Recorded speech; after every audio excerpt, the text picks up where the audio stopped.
Frog God, Frog God. Hi, everyone. Before we jump into the interview, I just want to cover a quick change to the project. At the time of the interview, it was Takosho, but since then it has been renamed to Tehuatl. Make sure you check the links below for Kickstarter information and ways to keep relevant on the project as it goes forward.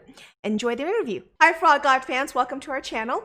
I'm one of your hosts, Alice Pang, and to my right is Brandon Powers, another host here. Howdy, everybody. I am so excited to be here, and by all means, I am looking forward to getting into what we have to talk about today. And today we are doing a very special preview with Tom Knauss below me. Hi, Tom. Hello. And below Brandon is Tim Hitchcock. Hi, Tim. So we're going to be talking Takosho. Did I pronounce that correct? Yes, you did. Awesome. Well, can you tell our fans a little bit about it to start with? I'm really excited. Well, Takosho is a Mesoamerican themed adventure setting that we're doing as an expansion for the Lost Lands. It is very inspired by the Aztecs with some influence from the Maya, the Olmecs, the Toltecs. There's a very, very tiny little bit of Inca in there. So it is an expansion that is set in the southern continent of the main planet where the Lost Lands occurs. So this is a totally unexplored area. Tim, my buddy who helped write this, he was involved in another project that was associated with this, which is Razer Coast. And I was on Razer Coast too. So we kind of incorporated a few elements from Razer Coast into this as well, but it is largely almost exclusively Mesoamerican themed. There are still some connections to the Lost Lands, so if you don't want to totally immerse yourself in a Mesoamerican campaign setting, you still have the option to go for more traditional Akados and Libanos type of material as well. I hear that there's going to be 2 books, correct? Yes, there is a main setting book, which will provide an overview of the island. It'll provide the people of the island, the religions of the island, some equipment that you'll find that's system neutral, and history and overview of the culture and the traditions here. That will be system neutral. The second book will be an adventure book. There will be 5 adventures in it. They will be written for 5e and Swords and Wizardry.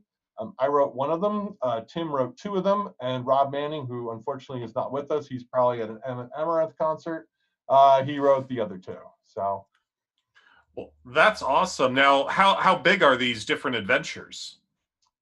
The adventures vary. They run, I'm going to estimate they're between 25 and 30,000 words on average. So the book itself will probably be about, with the appendices, appendices, it'll probably be around 175,000 words, somewhere in that range. So probably around 200 pages. Yeah, that's pretty impressive. Now, is there a link from one adventure to the other, or any advice on chaining them together, or are they totally separate? Just using this as the environment. These are the kind of things that you could run here. They are totally separate. There is no overriding arc in them. You can, though, if you take all the 5 adventures in succession or throw in some sidetracks, they will take you from about 3rd level to about 15. So they're not like, 2 5th level adventures and then 2 high level adventures. There's one like, first low tier, and then there's 2 middle tier, and then there's 2 high tier ones. So you can go all the way through it with these. What systems will it be coming out in? 5e and Swords and Wizardry. Very cool. I'm looking forward to seeing how you guys tier the different modules and how they'll chain together if people choose to or jump in. So you're saying that it's going to max out about 30,000 words per module. Do you have an estimate about the runtime? Have you tried running any of them yet? Yeah, I've done a few. I've done the one I wrote. It runs about, I'm going to say 4 to 5 sessions, depending on how much you want to immerse yourself into it. There are a few sidetracks. So if you want to go down those roads, it'll take a little longer. If you just want to go, I'm not interested in that, I just want to go here, it'll take a little shorter. So depends on how far you want to go. And per session, go Tim. I was going to say, when I ran mine took about 5, I would say 5 to 8. And when you say mine, sessions, you're saying about 4-hour sessions? I would, yes. That's about how long I play. So Awesome. mine's considerably lengthy. I'm Well, really that's really cool. What levels is yours handling, Tim? Well, I wrote 2 of them, so I have one that's kind of lower level and one that was kind of higher level. I don't remember off the top of my head. I kind of doing more 5e stuff now. I kind of think more in tiers. Oh, okay. So what tiers then for 5e? it would be a lower tier, and then like a it's not a 4th level or not a 4 tier, but 3 tier. Tier 3. Sorry, Okay. I clipped the end of that because I heard a siren outside. No worries. Yeah, so They're coming for the death whistle. No, they don't want to hear the death whistle. I scared them away with that. And what about like for the gods? I heard you already mention that in the system lists setting book. And so are you guys coming up with gods that are kind of inspired on the gods of those cultures, or did you go full on just taking those gods and bringing them over to the Lost Lands? So what the idea was the gods themselves didn't start out as gods. In the reference material from the Lost Lands that we got, or I got when I wrote the book, was they were referred to as the hero gods, and they led a rebellion against an emperor who had controlled the entire continent at one point. So after defeating him, there's a bit of a story about how they found out that they had become gods. So we actually took the real Mesoamerican gods and we incorporated them into this adventure. Now, they are not like 100% totally by the book. We did make some adjustments to some, and we omitted others that were important. So, for instance, the big one was we get to Teo, which in actual Aztec mythology was 5 different aspects, and we kind of thought that's going to be kind of cumbersome to have 5 different aspects, so we just kind of lumped it into one deity. But most of the other ones are pretty accurate to what they actually were, and again, they're mostly from Aztec. So many of these gods had earlier origins with the Mayans, and they went to the Olmecs, the Toltecs, and then the Aztecs incorporated them into their mythologies, but we mostly stuck to the Aztec mythology. I got a little sneak peek into the document, and I did see that there was a section about how the history of the world developed and what happened to the hero gods to raise them to gods, and I thought that was really cool to have that. I was actually very interested in finding out how expansive and how large of a region you guys are writing for. The region is not that large by Lost Lands scale. It's the island itself is approximately, Tim, how big was Razor Coast? It's probably around that size, I think, right? Razor Coast is about 500 or 600 miles across, and I don't really remember off the top of my head. I could look it up and know in about 5 minutes or 5 seconds. I could just grab Razor Coast and look at the map. Yeah, I'm going to estimate it's around 500 miles from north to south and about 400 miles from east to west. And there's some little bit of an hourglass shape to the island, which plays into the history too. If you went through the documents about what will be called the Great Canal and why it was built and what its purpose was. So by Lost Lands, I actually wrote it recently. It's about the size of the Shengatha Plateau in the Stoneheart Mountains, if you're familiar with it. So that's pretty comparable to the size. And what about it's 500 miles square, Razor Coast.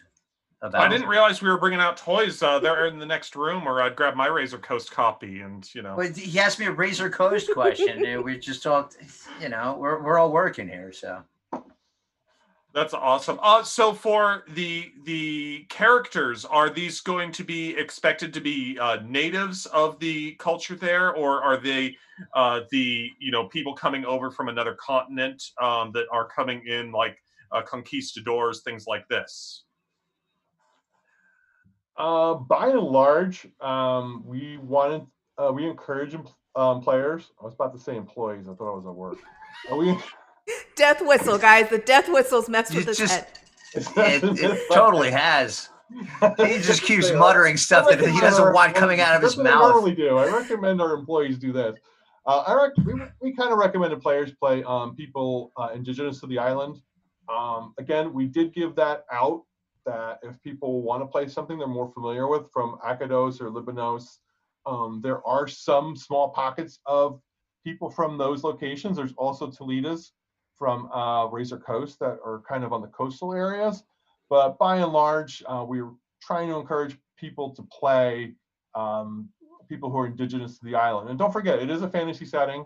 So there are elves, there are dwarves, there are gnomes, there are halflings, there are familiar fantasy races. So if they want to go down there that are road, gnomes. Yeah. I thought that Matt nixed all the gnomes. We Nah, like gnomes. we like Good. gnomes. Especially, yeah, we like gnomes. And Gnomes are cool. You know, the other thing too that I want to say, and this was a very same thing. We did the same thing when we were working on Razor Coast. When you're doing something like this, where you are playing with somebody's cultures and stuff like that, you want to be as respectful as possible. And in no way, shape, or form did we want this to be something like, you know, conquistador or white man's burden type of Yeah. junk.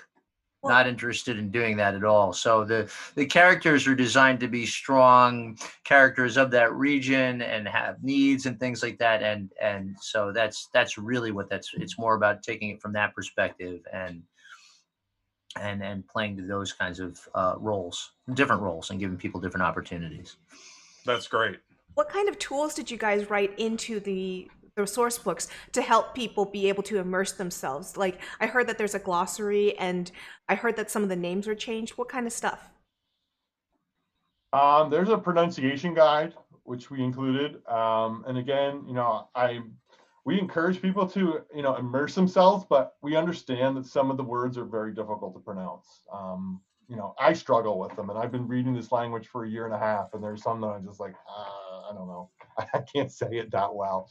So, well, the other thing too is, a lot of that language is people have discrepancies over how stuff was pronounced, because we really don't know, because it is a very old language and it is not spoken now, and we're not sure what all the symbols mean. We think we do, but just we don't. yeah. Well, just going on with that thought, there was the Serenity game, I think, for Firefly Serenity, but the older one of them, they had a pronunciation guide in there. Alice is Chinese, where they took a bunch of their words from and such, and I believe that their pronunciation guide of Sheshe got me to actually say it closer to what Alice says is right than her trying to teach me that, because it was all of a sudden I saw it written as different characters by them, and so I'm like, wait, I understand why I'm saying this wrong. Shit, yep. Yeah, so we try to also incorporate a lot of the technology of the time. We avoided, there is steel because the dwarves have steel and the elves have steel. But steel, one of the things we thought was steel was fairly impractical in this world because it's hot, it's humid, it can rust. Who wants to walk around in plate mail armor in a 90-degree heat with 65% humidity? You're gonna roast, and you're gonna be done after walking about 30 feet. You're gonna say, all right, I had enough.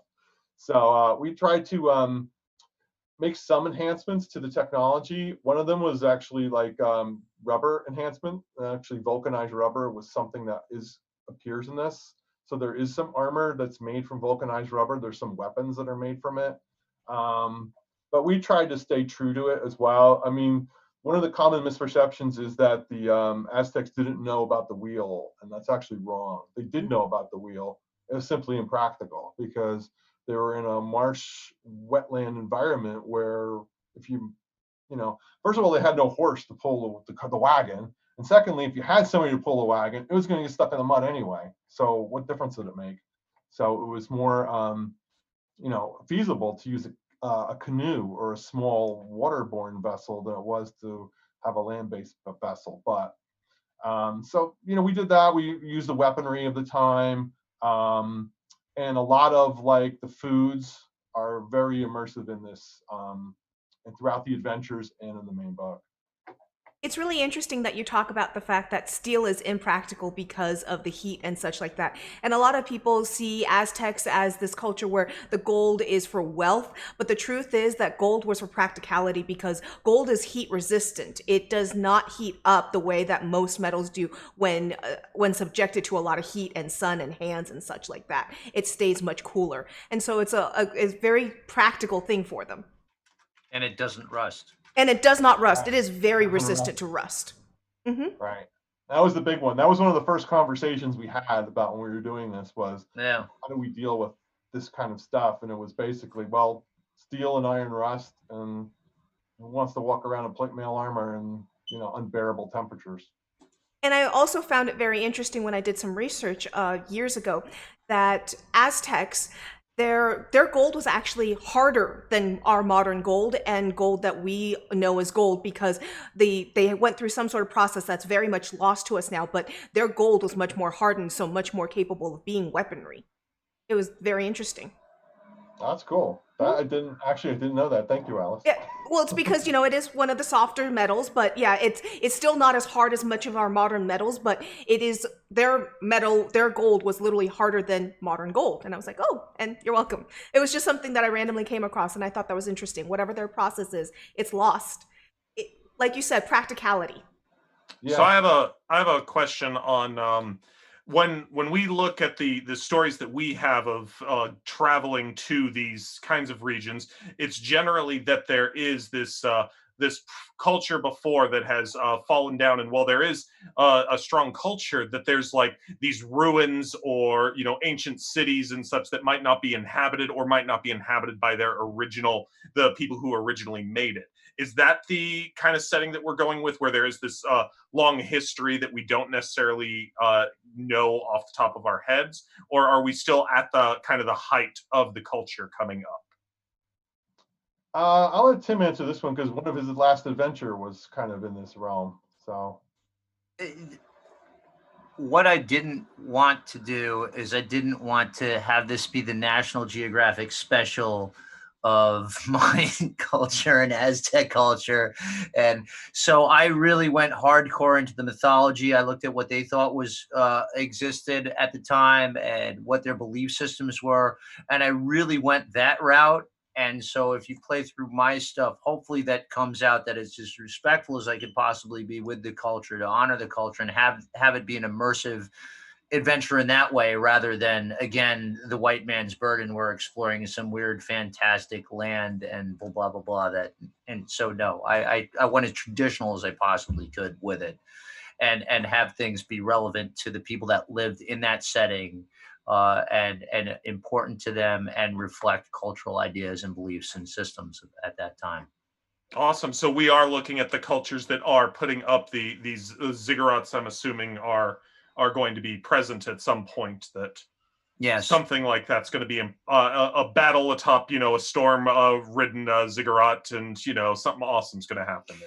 It's going to be even more than that. You're going to get Awesome. like a lot of what I did is stuff that really gets deep into the mythology of the whole thing, and that's really what I was looking to do. So even some of their belief systems that we wouldn't necessarily even see in a material world and things of that nature. I think that's So oh. I really did not want this to be stereotypical. I wanted to do it to be sincere as I possibly could get. I think that's wonderful because I think that part of the amazing opportunities in fantasy genre is going and delving into obscure mythologies, which is not often delved into because, gods are such a strong influence in fantasy settings. You've got hundreds of gods in various settings and people are so tied to them. And that's not something we often deal with in the modern world. So going and translating that back instead of doing your National Geographic version and bring that connection back, I think that's one of the best parts of being in a fantasy setting. That's beautiful. Thank you. Just to build up on what Tim said too, one of the questions was, is this built on the past? And there is a little bit of that because there is a backstory where, as we said, the hero gods emerged from this rebellion against this emperor, and in response to these other set of gods interfering with it, they submerged a lot of this continent beneath the waves.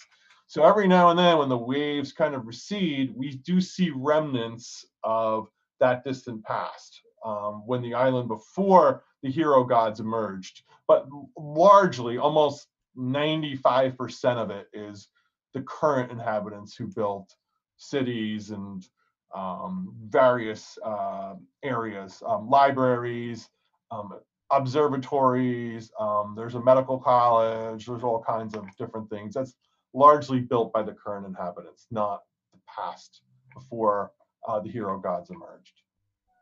I really do like that idea of these hero gods that have come up and such, and I think that's a pretty cool thing. I think we're going to be closing up soon, so I did want to ask you guys, to both of you, what is something that you want to tell people about this this project that we have not covered at this point? You want to go first, Tim, or you want me to go? You go ahead, Tom. I don't want to tell now. Yeah, other than buy it, it's awesome. I'm the adventure writer. I don't really want to tell people too much about what's in the adventure because that becomes a spoiler for people that are interested in doing it. But it's really a journey into some place that most of us aren't familiar with. And I'm older than I look. I remember C1. I played C1 when it first came out, and I was still a teenager in grammar school or junior high. You are older than you look then. Yeah. So I remember, looking at it, I saw this amazing art, and I was like, oh my God, this is so cool. And, then I started, looking into the culture more, and, I was fascinated with it. So the whole way that this project came up was really like, I was doing the Perilous Vistas books for Frog God Games. Mm-hmm. And I did 4 of them, and then the 5th one was supposed to come out. And that was when Paizo decided they weren't going to put Pathfinder out anymore. And it was all set to launch like in days. And it was like the last of the books, like, So then it was like, I was filling in on other projects. I was filling in on Lost Lands. I was filling in on Rappahatnock. And Bill and Zach came to me and said, look, you've done a lot for us. What is it that you want to do? And this was the idea I said I wanted to do, because I really wanted to bring this culture to life. And it's really incredibly fascinating. One of the things we did too with the hero gods was, remember, they were mortals. So one of the strata in society is you are a relative of one of the hero gods. So you are a noble because you were related to them. Now, there aren't that many of them, but there are some out there. And then there's different strata within the society that we created, which was somewhat based on Aztec, but a little bit of my own creation, where you can distinguish yourself on the battlefield. So you would gain nobility by doing that, or you would distinguish yourself in another field. You were a great mathematician, you were a great architect, you were an amazing artist, you were granted a noble title. So we think that this is an amazing setting that is still connected to the Lost Lands. So if you love your Rappahatnock and you love your World of the Lost Lands campaign setting book, and you're familiar with all those things, and you still want to continue down that road, there is that option, but you can do that in the background that's totally, totally different from what you're used to. Well, that sounds fantastic. Tim, anything else to add on that? Yeah, C1, while it's a great module, it has nothing to do with Aztec culture. I know it doesn't. Other than the fact that they just Mayan. Decorated it and it looked Aztec-ish. I know. I love that module. It's what got me interested in Aztec culture too, because it just isn't. Which sent me looking. Yeah, no offense. One of my favorite modules of all time, but anyway. Yeah, for me, it was, I had my Legends and Lore book and all, and I would stay up as a kid reading that and just thinking about, that. And then, so that got me into reading mythology and such like that. And so it's fantastic. I just want to say thank you both. Tom, I definitely have books of yours on the shelf. You're not a name that I knew off the top of my head. But Tim, I just want to say thank you so much. I'm certain you've heard this countless times, but Kingmaker 1, as well as some of the other things that you've put out, are things that I absolutely love and always want to bring something that's that good to my gaming group. Well, thank you. Well, hopefully this is this won't disappoint you. I doubt it will. I've been working with Tom for years, like Tom and I go back like 20 years as far as working. Yeah. So, and when Tom says work on something, the answer is yes. He's a phenomenal writer and everything else, and I probably owe him a lot of my career. So there we go. Thank you. Awesome. And thank you both so much for coming. I am really looking forward to it. Something that you were mentioning earlier, Tom, about the fact that in certain areas that the water recedes and you see the remnants of the ancient lands. To me, that was so evocative of an image that one of the first things I want to run for my own campaign or my own home scenario is putting them in basically a little town where that's part of the religion, that every so often when that recedes, that becomes part of the religion and it's such a big deal, and let the players explore a little bit. That was just the first thing that came to my mind. So thank you both for coming. I look forward to learning a lot more about this in the weeks to come. Hey Frog God fans, thank you so much for watching us today. Do you want to see more content? Make sure you subscribe and click that little bell button to be notified. Don't forget to leave a comment about the content that you want to see on the channel. And if you want to keep up with Frog God Game releases, check out the links in the description below for Facebook, Twitter, and Discord. And if you want to see more content from Brandon and myself, check us out on Babies with Knives podcast, where we focus on character creation, crash courses, and actual plays for a wide variety of tabletop role-playing games. And everybody, remember, have fun in the pond.